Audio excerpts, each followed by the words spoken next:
قيما لينذر بأسا شديدا من لدنه ويبشر المؤمنين الذين يعملون الصالحات أن لهم أجرا حسنا. أشهد أن لا إله إلا الله وحده لا شريك له وأشهد أن محمدا عبده ورسوله لا نبي بعده. اللهم صل وسلم وبارك على نبي الكريم سيدنا محمد وعلى آله وأصحابه أجمعين. أما بعد. قال الله تعالى في القرآن العظيم وهو أصدق القائلين: أعوذ بالله من الشيطان الرجيم. يا أيها الذين آمنوا اتقوا الله ولتنظر نفس ما قدمت لغد واتقوا الله إن الله خبير بما تعملون. وقال الله تعالى: وأيوب إذ نادى ربه أني مسني الضر وأنت أرحم الراحمين. Al-Ayat. Yang saya hormati, yang terhormat Ketua DKM, para alim ulama, dan seluruh pengurus Masjid Al-Jihad, dan seluruh hadirin jamaah sholat subuh Masjid Al-Jihad yang sama-sama mengharap dari Allah Subhanahu wa Ta'ala. Barakallahu fikum fid dunya wal akhirah. Semoga Allah limpahkan kepada seluruhnya barokah dalam kehidupan dunia dan akhirat. Alhamdulillahirabbil alamin, bersyukur kehadirat Allah Subhanahu wa Ta'ala pada pagi hari yang insyaallah penuh kebaikan ini, di hari Ahad yang terakhir di bulan Safar 1442 Hijriah. Kita dalam kondisi sehat walafiat, dalam kondisi insyaallah ta'ala mensyukuri karena Allah Subhanahu wa Ta'ala, karena dengan rahmatnya Allah, dengan iradahnya Allah Subhanahu wa Ta'ala, kita mampu bangun dari tidur kita dan kita menunaikan kewajiban kita. Dengan penuh harap hanya kepada Allah, semoga amal ibadah kita makbul di hadapan. Salawat salam kepada Rasulullah Muhammad SAW, kepada keluarga, sahabat, tabi'in, tabi'ut tabi'in, serta kita seluruh umat. Hadirin yang dirahmati dan dimuliakan Allah SWT, insyaallah ta'ala pada pagi ini kita melanjutkan membaca Suhul Iman, dan insyaallah kita memasuki yang ke-12.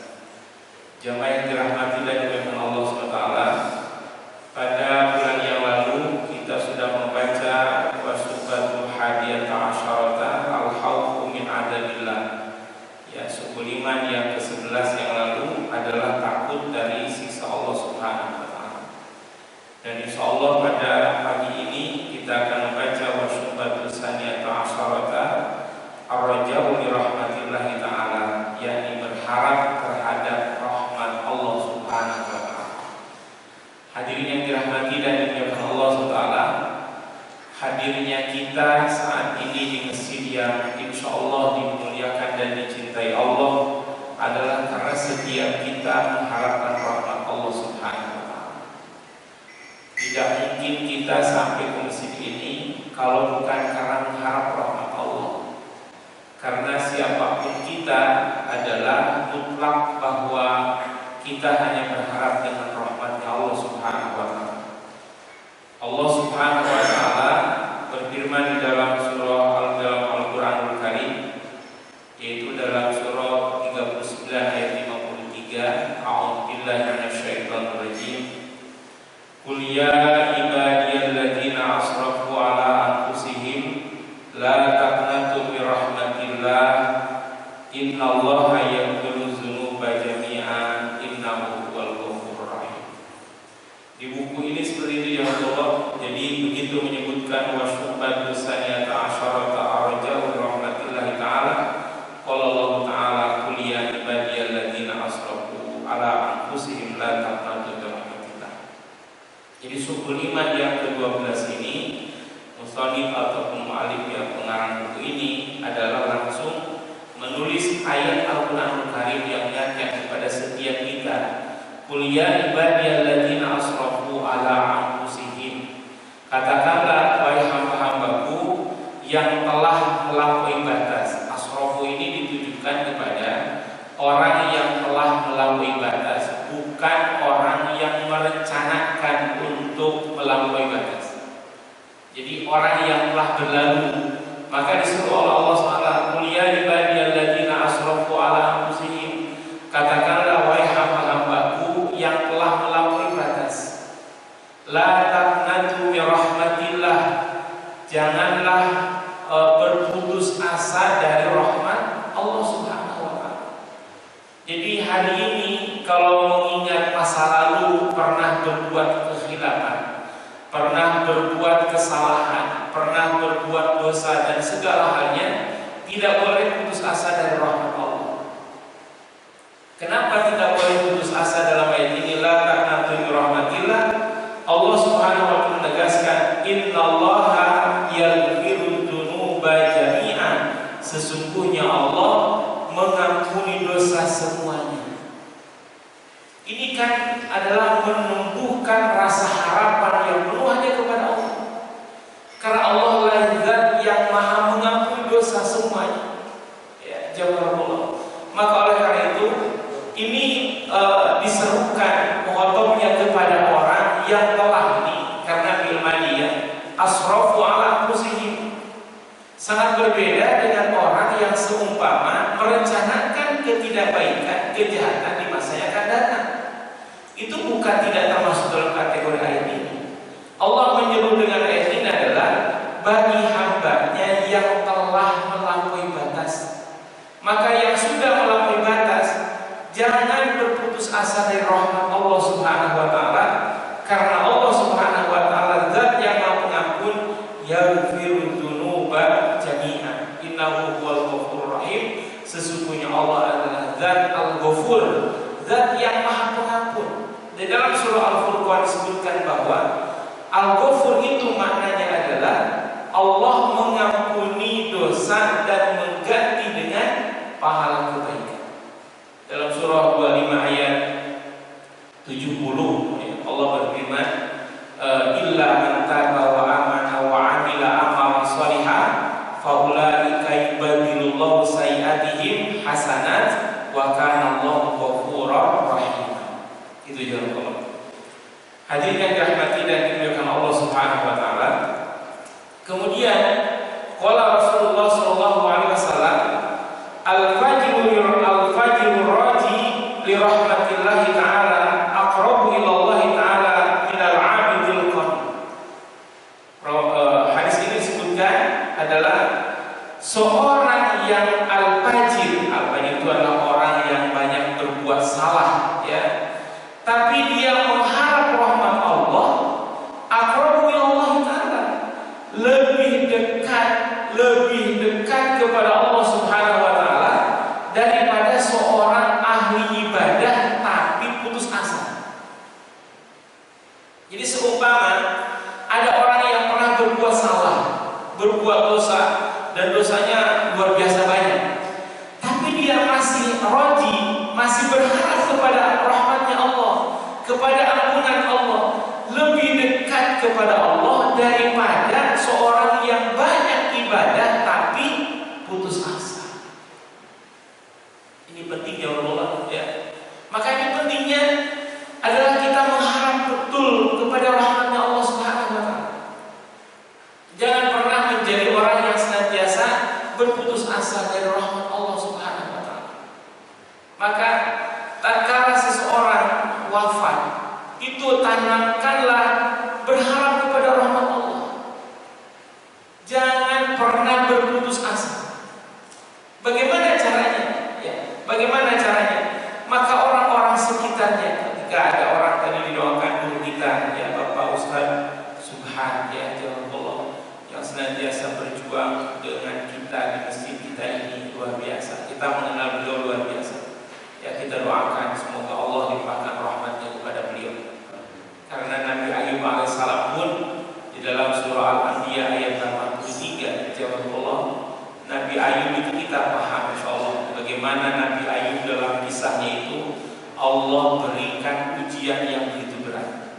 Ya, keluarganya wafat, kemudian harta kekayaannya seluruhnya habis, badannya pun sakit sampai orang-orang terdekat pun menjauhi beliau. Maka sampai beliau ujilah bahasa ini, pindah ke suatu tempat yang memang jauh dari keramaian. Saat itu Nabi Ayub alaihissalam dalam kondisi sakit. Nabi Ayub berdoa ya dalam surah Al-Anbiya 83, wa ayyuba idnada rabbahu anni massani dzurru wa anta arhamur rahimin. Doanya seperti itu. Doanya Nabi Ayub gitu ya. Dan Nabi Ayub alaihissalam ketika bermunajat kepada Allah Subhanahu wa taala, anni massani dzurru, ya Allah sesungguhnya aku tertimpa kesulitan, kemadaratan, wa anta arhamur rahimin, sedangkan Engkau Zat yang Maha Pengasih, yang Maha Penyayang. Itu saja Pak doanya. Subhanallah. Dengan doa ini Allah anugerahkan keluarkan air dari bumi yang memancar, kemudian beliau mandi dan kemudian sembuh. Ini doa. Maka ketika dalam kondisi sakit, berdoalah seperti doanya Nabi Daud alaihissalam dengan Nabi Ayub alaihissalam ketika penuh harapannya kepada Allah. Anni masaniyad durru wa anta arhamur rahim. Inilah rahmatnya Allah Subhanahu wa taala. Karena ketika sudah Allah anugerahkan rahmatnya Allah, maka apapun pasti dengan rahmat Allah akan menjadi kemudahan dan berkah. Nah, maka kembali kita hadis tadi ya Allah. Jadi orang yang senantiasa pernah banyak berbuat khilaf masa lalunya, tapi dia berharap penuh kepada Allah, lebih dekat kepada Allah daripada seorang ahli ibadah yang berputus asa. Maka ketika seumpama ada orang dalam kondisi sakaratul maut, maka tanamkanlah rahmatnya Allah, yakinkan Allah menyayanginya. Jangan dijadikan orang yang senantiasa putus asa, tapi tanamkanlah rahmat Allah. Ketika dia berharap penuh dengan rahmatnya Allah Subhanahu wa taala, sehingga dia akan mengharapkan pertemuan, berjumpaan dengan Allah Subhanahu wa taala, maka Allah pun akan menyayangi. Kemudian di buku ini ya, waruya an Amr bin Zaid bin Aslam anna rajulan kana fil umamil madiyah. Ini dikisahkan ya Allah bahwa pada masa lalu ada seseorang rajulan pada masa lalu yajtahidu fil ibadati, dia bersungguh-sungguh dalam beribadah, kemudian senantiasa, tetapi dia adalah orang yang senantiasa membuat manusia putus asa dari rahmat Allah Subhanahu wa taala. Jadi orang yang terus beribadah dalam keseharian hanya ibadah, tapi dia membuat manusia atau orang lain putus asa. Ini tidak boleh, Pak. Dirinya mungkin berharap dengan rahmat Allah, tapi dia membuat orang lain putus asa dari rahmat Allah. Nah, orang seperti ini summa mata, kemudian dia mati. Faqala ya Rabbi mali indak, ya Allah Tuhanku, hartaku ada padamu. Maka ya Allah berfirman, lakan nar, bagimu neraka. Dia berkata, faqala ya Rabbi fa aina ibadati wasbihani, ya Allah, lalu kemana ibadahku dan kesungguh-sungguhanku dalam beribadah? Allah Subhanahu wa taala berfirman, ya, innaka ta'tun nasa min rahmati fid dunya fa ana aqrutuka yawman min rahmati. Karena sesungguhnya engkau membuat manusia putus asa dari rahmat Allah, maka pada hari ini pun aku putuskan rahmatku darimu. Ini jawab Allah. Maka jangan sampai ucapan kita, sikap kita, perbuatan kita membuat orang jadi putus asa dari rahmatnya Allah Subhanahu wa taala. Karena ketika membuat orang lain putus asa dari rahmat Allah, Allah pun akan memutuskan rahmatnya kepada orang tersebut. Jadi ada dua kategori. Pertama, kita jangan putus asa dari rahmat Allah. Yang kedua, jangan menyebabkan ucapan kita, perbuatan kita membuat orang lain putus asa pula dari rahmatnya Allah Subhanahu wa taala. Itu jawabannya. Karena kedua hal ini menyebabkan putus pula rahmat Allah kepada kita. Ya. Kalau dia putus asa dari rahmat Allah dirinya, berarti yang rugi adalah hanya dirinya. Tapi kalau dia adalah membuat orang lain putus asa dari rahmat Allah, berarti membuat orang lain rugi karena sikap atau karena ucapan. Itu jawabannya. Ya. Ini adalah banyak kisah dalam hadis Rasulullah SAW disebutkan ada orang malaikat Jibril yang bercerita ada seseorang yang beribadah kepada Allah selama 500 tahun. Ya, 500 kita kan walau alam sampai nggak 500 tahun. Enggak Pak, umur umat Rasul itu dibatasi Rasul dari usia 60 sampai 70 Pak. Ini orang itu beribadah kepada Allah 500 tahun. Dia beribadah di sebuah tempat yang pulau, kemudian di pulau tersebut dikisahkan ada air yang memancar, air keluar, dan kemudian di situ ada pohon delima. Setiap malam pohon delima itu berbuah satu, dan orang ini ahli ibadah ini adalah beribadah selama 500 tahun. Dia cukup makan di situ untuk wudu, untuk mandi dari air itu, dan dari satu pohon itu, satu pohon delima itu. Dia beribadah, kemudian setelah dia 500 tahun beribadah kepada Allah Subhanahu wa Ta'ala, maka orang ini pun wafat. Kemudian dia dinyatakan bahwa kamu masuk surga. Tapi orang ini bicara, ya Allah, aku ingin masuk surga karena ibadahmu, bukan karena rahmatmu. Jadi kalau ketentuannya dia masuk surga bukan karena ibadahnya, tapi karena rahmat Allah. Tapi orang ini mengadu lagi, ya Allah, aku mau masuk surga karena ibadahmu, bukan karena rahmatmu. Ini mungkin agak merasa gimana gitu ya, 500 tahun Pak ya, 500 tahun ibadah ya. Kalau Bapak jamaah aja ini udah lebih 50 tahun ya ibadah terus ini ya. Ini 500 tahun Pak. Maka kemudian Allah tetapkan sesuai dengan ketetapan Allah, kamu masuk surga karena rahmatku. Dia bermunajat lagi yang kedua, yang ketiga, maka tetap dengan ketetapan Allah bahwa kamu masuk surga dengan rahmatku. Hanya karena terus meminta, maka kemudian malaikat datang kepada hamba Allah tersebut. Baiklah kalau demikian, Allah sudah menetapkan akan ditimbanglah. Kalau hasil ibadahmu lebih banyak daripada rahmat Allah yang diberikan kepadanya, maka kamu masuk surga. Tapi kalau rahmat Allah lebih banyak daripada nilai ibadahmu, maka kamu masuk neraka. Setelah ditimbang ternyata jauh rahmat Allah lebih besar dia mendapatkan rahmat Allah dibanding dengan ibadah dia selama 500 tahun. Maka barulah dia mengakui dan menerima bahwa masuk surga bukan karena ibadahnya, tapi karena rahmat Allah Subhanahu. Maka jangan jemaah yang ibadahnya sudah luar biasa itu, jangan pernah merasa kalau ibadah kita sudah akan mencukupi masuk surga. Kita masuk surga itu bukan karena ibadah kita, tapi karena rahmatnya Allah Subhanahu wa Ta'ala. Hadirin yang dirahmati dan dimuliakan Allah Subhanahu wa Ta'ala.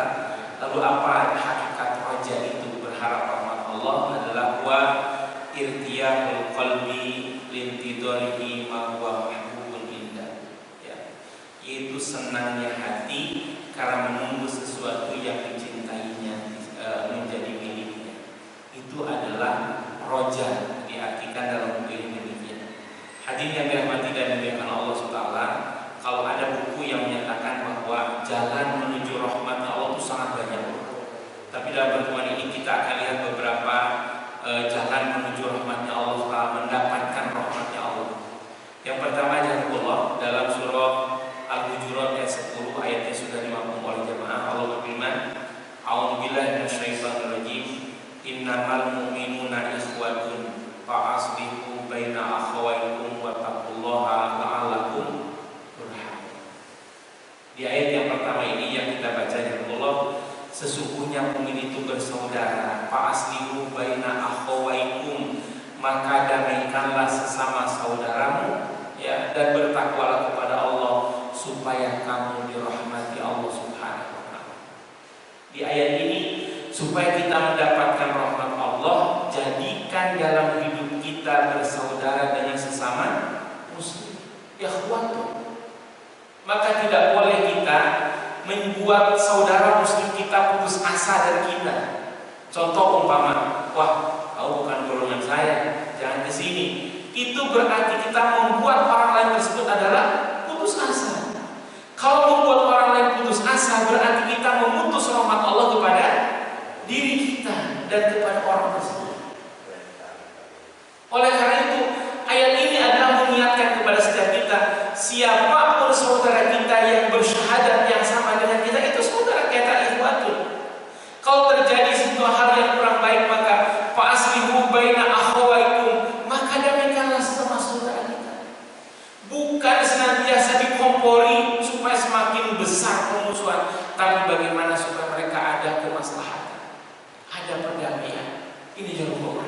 Jadi jangan pernah menjadi orang yang senantiasa membuat orang lain berputus asa dari rahmat Allah, atau kita sendiri jangan sampai berputus asa dari rahmat Allah SWT. Yang kedua, jazakumullah, kita senantiasa akan mendapat rahmat Allah Subhanahu wa taala dengan berbuat ihsan dalam beribadah kepada Allah Subhanahu wa taala, dengan menyempurnakan ibadah. Firman Allah di dalam surah Al-A'raf, ya, dalam surah yang ke-7, surah ke-7 ayat 56, Allah berfirman, "Wala tufsidu fil ardi ba'da islahiha wad'uhu khawfan wa tama'an inna rahmatallahi qaribun minal muhsinin."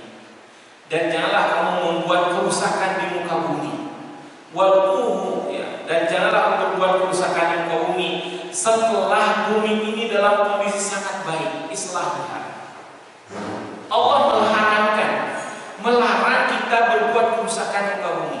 Apa yang membuat bumi ini rusak? Kemaksiatan kepada Allah. Jadi yang membuat bumi ini rusak adalah maksiatnya manusia kepada Allah SWT. Itu membuat bumi ini rusak.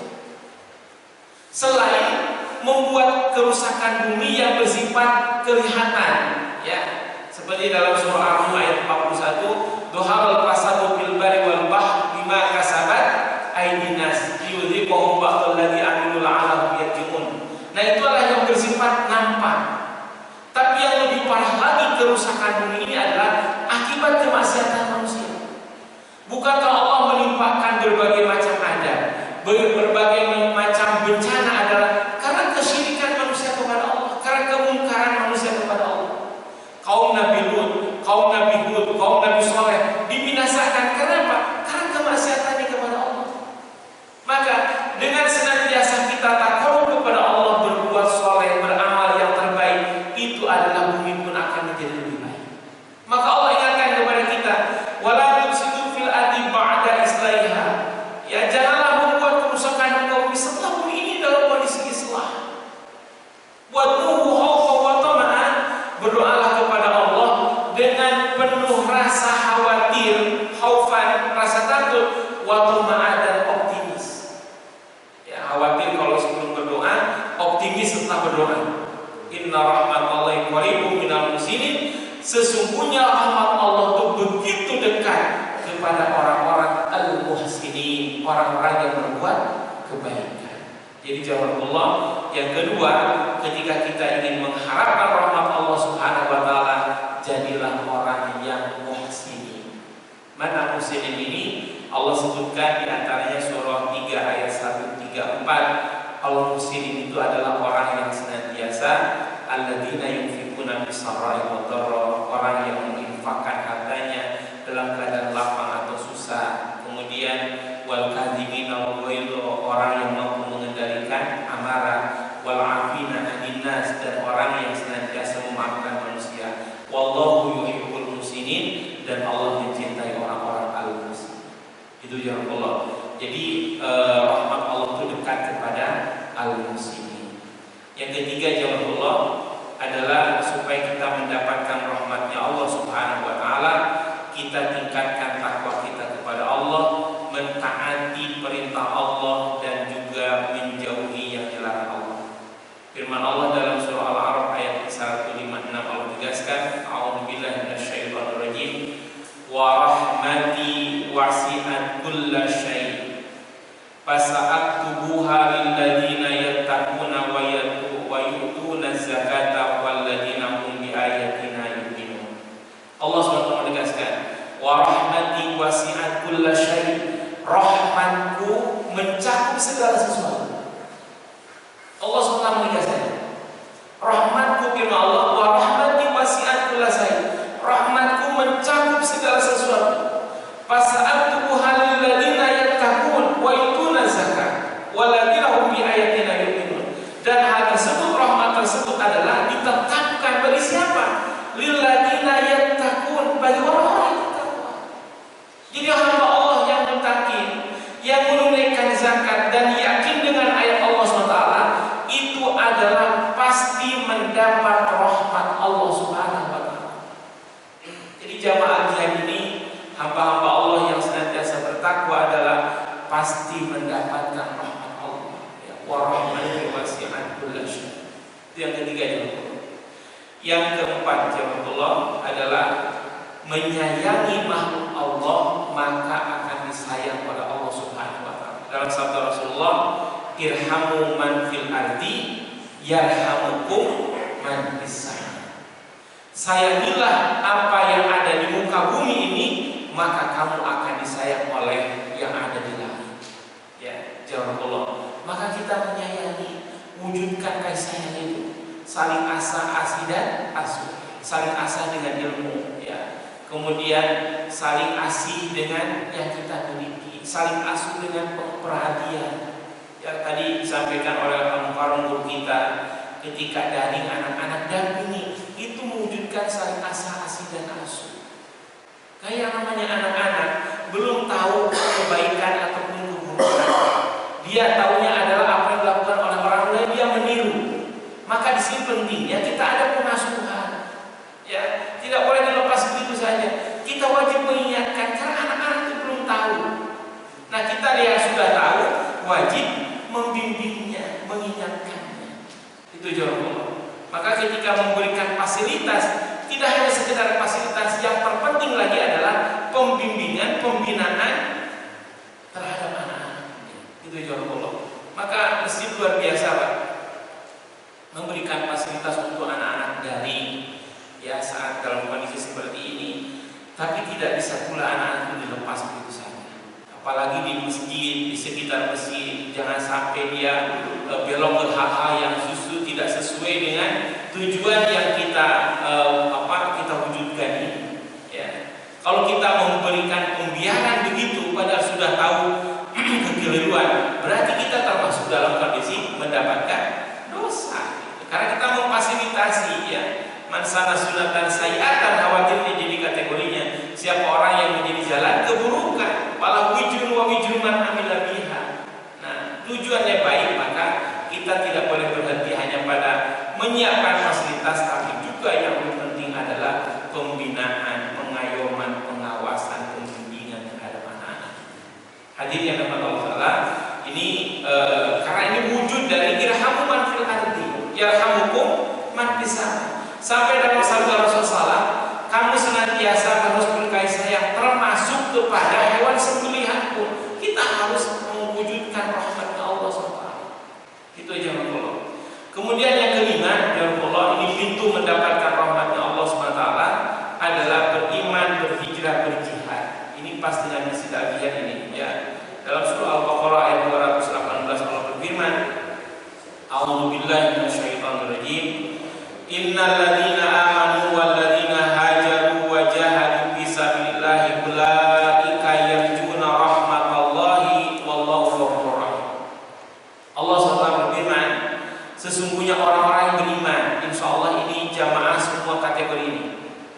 Yang kedua, wal ladzina hajaru, dan orang-orang yang berhijrah, wa jahadu fi sabilillah, dan orang-orang yang berjihad di jalan Allah, ulaika yarjuna rahmatallah, mereka itulah orang-orang yang mengharap rahmat Allah. Jadi wujud mengharap rahmat Allah apa? Beriman, berhijrah, berjihad. Itu orang yang mengharap rahmat Allah. Jadi insyaallah jamaah Allah, ya, hamba-hamba Allah yang mulia yang ada di masjid ini, bahkan mungkin hari ini yang tidak sempat ke masjid karena ada halangan, adalah kategori orang yang yarjuna rahmat Allah, mengharapkan rahmat Allah. Jadi mengharap rahmat Allah itu bukan hanya angan-angan. Umpama kau berharap rahmat Allah, saya berharap banget, tapi tidak mewujudkan iman, hijrah, jihad, itu berarti angan-angan kosong. Karena ketika kita mengharapkan yarjuna rahmat Allah, harus ada actionnya, harus ada wujudnya. Apa wujudnya? Beriman, berhijrah, dan berjihad.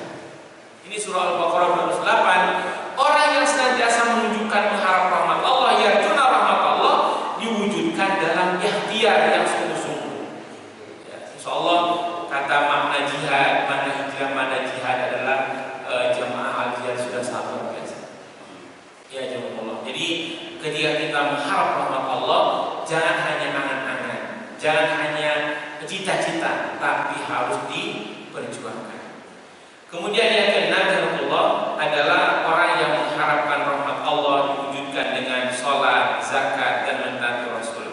Firman Allah dalam surah An-Nur ayat 26, wa aqimus sholata wa atuz zakata wa atiur rasula la'allakum turhamun. Ya.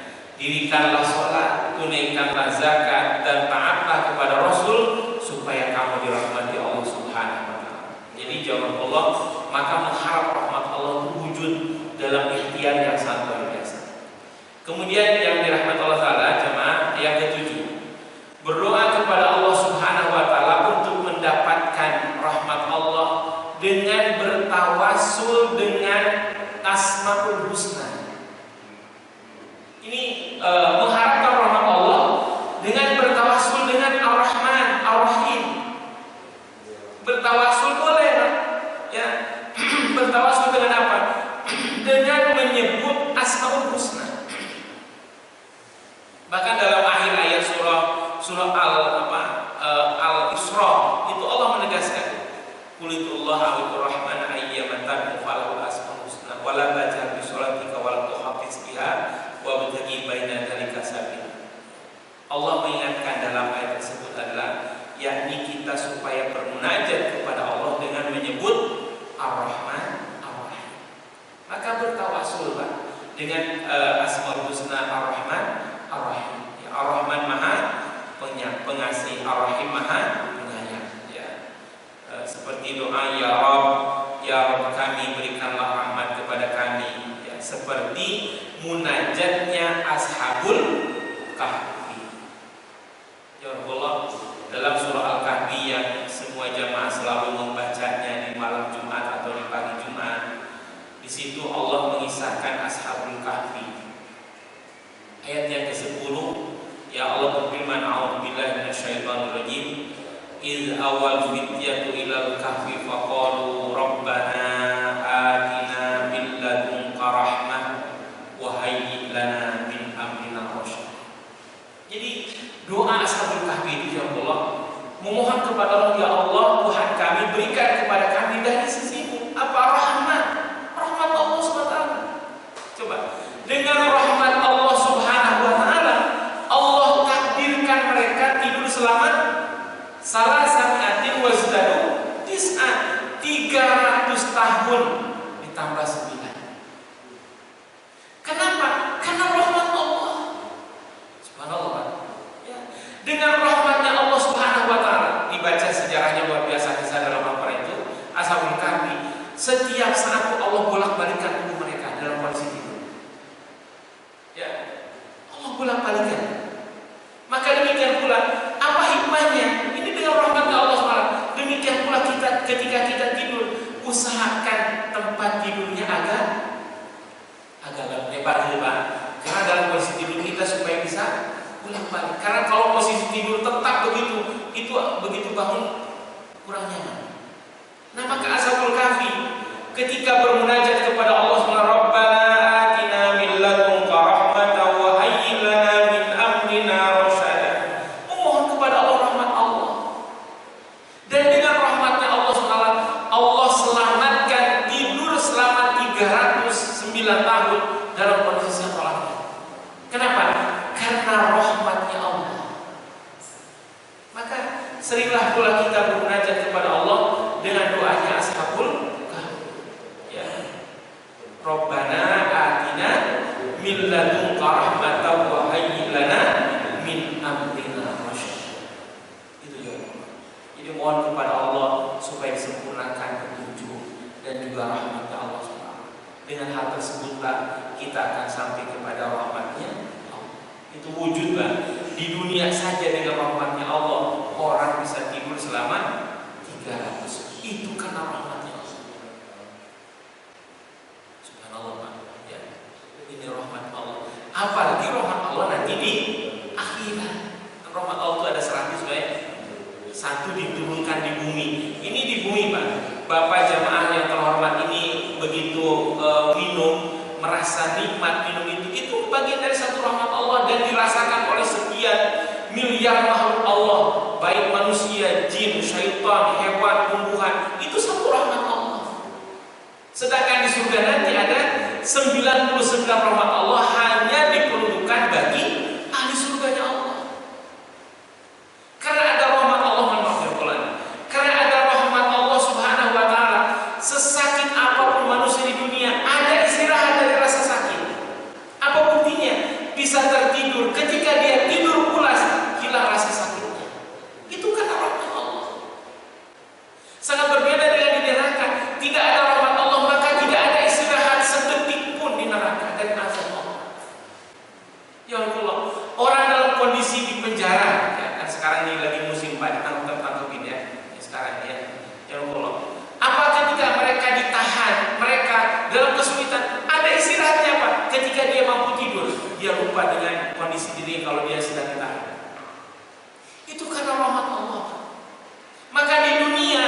sesusah apapun manusia tetap mendapat rahmat Allah. Yang namanya tersenyum, bahagia Pak, bukan hanya milik orang kaya. Orang susah pun bisa tersenyum dan bisa bahagia. Cuma mungkin bisa beda sebabnya Pak. Kalau orang kaya nangis karena takut kesaingin gitu Pak. Kalau orang miskin nangis karena kelaparan. Tapi begitu dapat rezeki, dia bahagia luar biasa. Itu ya Allah. Yang beda itu sebabnya, tapi nangisnya sama. Nangis air matanya keluar itu sama. Nah ya Allah, ini pentingnya rahmatnya Allah. Di dunia saja orang bisa, Allah karena rahmatnya Allah bisa tidur 309 tahun dalam penjagaan, dalam kasih sayang Allah. Tidak terjadi apapun. Apalagi di akhirat nanti, dari 99 rahmatnya Allah hanya khusus bagi ahli surga. Karena yang di neraka tidak mendapat rahmat Allah, maka tidak ada istirahat. Di dunia itu separah apapun orang sakitnya ada istirahat dari rasa sakit ketika dia tertidur pulas. Itu jazakallah. Kemudian yang ke-8 jazakallah, supaya kita mendapat rahmatnya Allah Subhanahu wa taala, maka kita sering membaca dan menghafal Al-Qur'an. Menghafal Al-Qur'an. Ini supaya kita dirahmati Allah. Maka Ustaz siapa yang dari Makassar itu? Ya. Sangat latif ya. Ketika beliau ceramah di hadapan Kapolri, beliau berpesan ketika ada yang demo, kan beliau sudah menyatakan Kapolri itu adalah akan bersikap kondusif terhadap yang demo, tidak akan melakukan apapun, walaupun di lapangan mungkin berbeda. Sampai Ustaz beliau itu bilang jangan pernah memukul kepalanya, karena kalau memukul kepalanya berarti di kepalanya ada Al-Quran, ada hadis Rasul, berarti telah menghinakan Al-Quran dan hadis Rasul. Maka orang yang hafal Quran itu muliakanlah. Ya, orang yang hafal Quran bermunajat kepada Allah SWT, ya, khawatir akan terjadi sesuatu. Allah berfirman dalam surah Al-An'am surah 6 155, A'udzubillahi minasyaitonir rajim. Wa hadza kitabun anzalnahu mubarakun fattabi'uhu wattaqu la'allakum turhamun. Ya. Inilah Al-Qur'an, kami turunkan Al-Qur'an itu penuh barokah, mubarakun fattabi'uhu, maka ikuti Al-Qur'an. Maka ya Allah, di mana-mana alhamdulillah saat ini ada rumah-rumah taklim. Bahkan saat ini ada gerakan orang sudah sepuh pun memulai menghafal Quran. Soal di Al-Jihad pun demikian. Ya. Kenapa? Ini dalam rangka supaya kita termasuk hamba Allah yang mendapat rahmatnya Allah Subhanahu wa taala. Ya. Bahkan ada kisah kan di Madinah sana, ada seorang yang sudah usianya sepuh, sudah pensiunan begitu. Dia turut hadir dalam majelis tahfidz Quran. Kata anak-anak muda mungkin memandangnya, wah ini sudah tua nih, baru mulai. Tapi tidak ada kategori terlambat gitu kan, ya. Tapi apa jawaban orang ini kepada syekhnya ketika ditanya? Saya ingin wafat dengan membawa Al-Quran. Dan subhanallah Pak, dia belajar terus menghafal Quran. Setelah dia hafal 30 juz, barulah dia wafat sesuai dengan apa keinginannya Allah kabul. Dia bilang, saya ingin wafat dengan membawa Al-Quran, dan itu jadi kenyataan. Beliau wafat setelah 30 juz dia hafal. Subhanallah. Ya Allah. Maka kalau ada istilah, wah saya sudah sepuh nih, sudah tua nih, udah pensiun nih, gak mungkin hafal Quran, itu keliru. Itu keliru ya. Itu adalah kebosan dari yang tidak menyukainya. Justru mulailah. Walaupun seumpama menghafal Quran, sekarang hafal, besok lupa lagi, itu adalah semakin banyak membaca, semakin banyak pahalanya Pak. Karena setiap huruf Allah balas 10 pahala kebaikan. Maka kita semakin berat, semakin besar karena mengulang-ulangnya itu. Ya. Ini ya Allah, untuk menghafal Al-Quran. Tapi memang proses menghafal Quran harus ada tahsin dulu, membaguskan dulu bacaannya. Di sini ada guru-guru kita sangat luar biasa. Ya. Jadi bacaannya dibaguskan dulu, ya disesuaikan dulu sesuai dengan kaidah tajwidnya.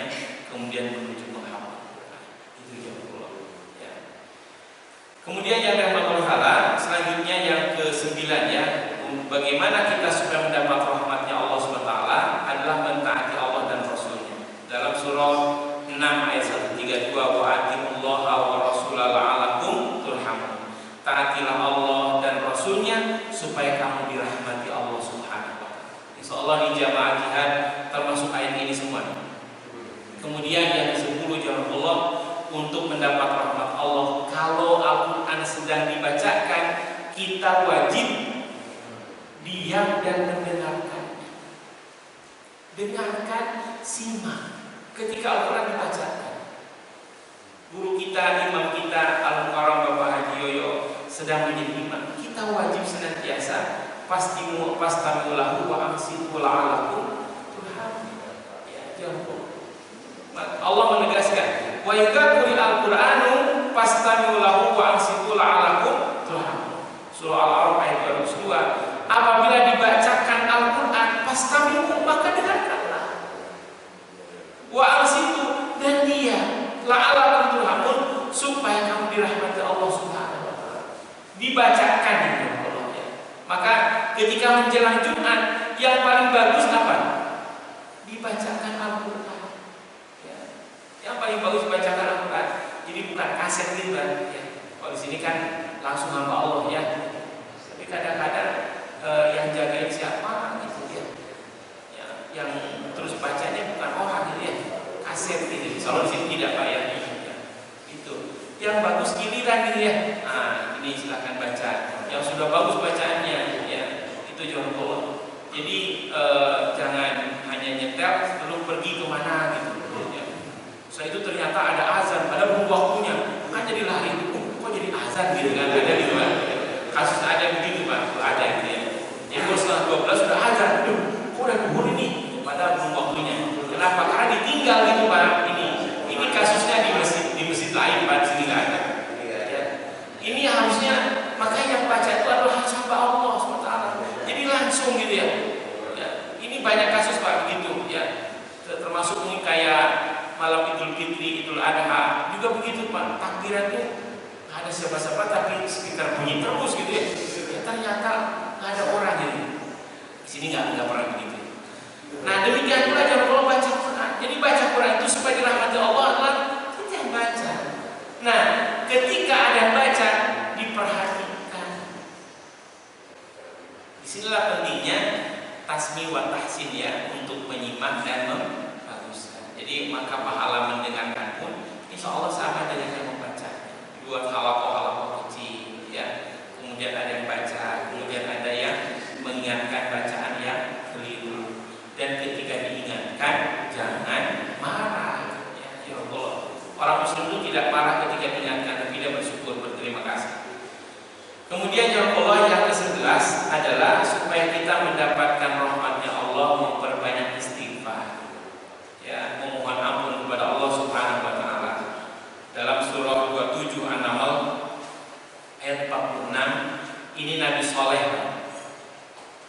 Soleh berkata kepada kaumnya, qala ya qaumi liman tastajiluna bis-sayyi'ati qabla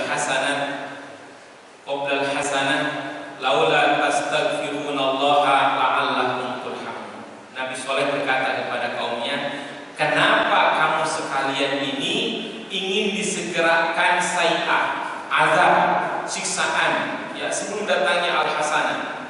Ya, seandainya kamu sekalian beristighfar kepada Allah, maka kamu akan dirahmati Allah Subhanahu. Jadi memperbanyak istighfar itu, Allah akan melimpahkan rahmat. Ya Allah, banyak pintu menuju kepada meraih kepada rahmatnya Allah Subhanahu. Ya, istighfar ya. Kemudian dengarkan ketika dibacakan Al-Qur'anul Karim. Ya. Kemudian ya Allah, dalam hadis Rasul termasuk mendapat rahmat Allah itu adalah orang ketika haji dan umroh menggunduli kepalanya. Ada hadis Rasul kan, Rasulullah berdoa begini, Allahumma ighfir warhamil muhalliqin. Ya, orang yang merasa tidak digunduli, dia berkata, wa muqassirin ya Rasulullah, yang dipendekin juga. Rasul mengulang lagi Pak, Allahumma ighfir warhamil muhalliqin. Ya Allah, ampuni dan rahmati orang-orang yang membotaki kepalanya. Botak ini. Orang yang merasa tidak botak meminta, memukos ini Rasulullah yang pendek juga. Tapi Rasul belum tuh.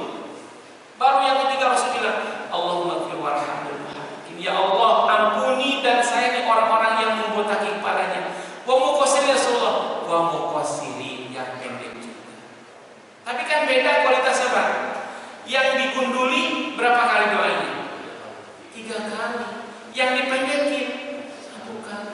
maka sunnah ketika haji atau umroh tahallul gunduli kepala.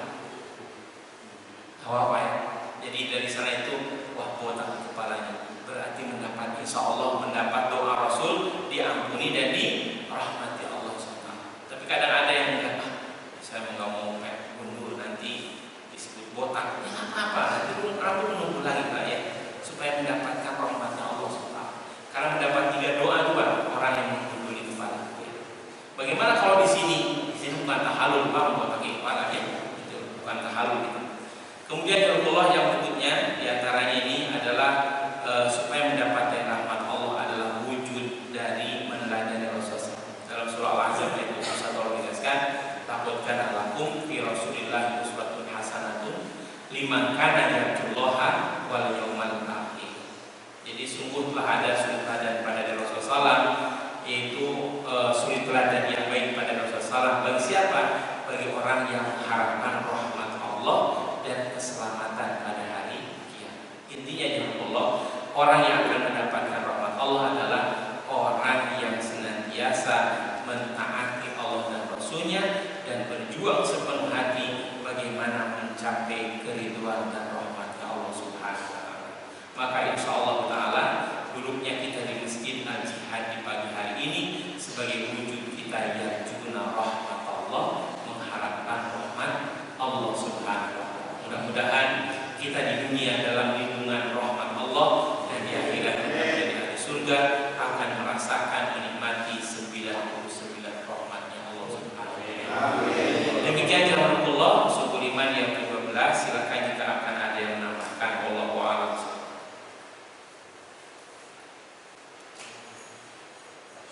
Kalau tidak ada kita cuma demikian. Alhamdulillah sudah di bawah syuruk. Jazakumullah. Silakan nanti diakhiri dengan sholat sunnah syuruk 2 rakaat. Ya insya Allah dengan sholat sunnah syuruk itu mendapatkan pahala haji dan umroh. Jadi selesai ini sholat dulu 2 rakaat. Demikian jazakumullah, benar hanya dari Allah Subhanahu wa Ta'ala. Bila salah dari saya pribadi, mohon maaf kepada seluruh jamaah dan mohon ampun kepada Allah Subhanahu wa Ta'ala. Astagfirullahaladzim wa lakum wa lisa'il muslimin. Hadani Allah wa ikum ajma'in. Subhanallah wa bihamdika. Asyhadu an la ilaha illa anta astaghfiruka wa atubu ilaik. Assalamualaikum warahmatullahi wabarakatuh.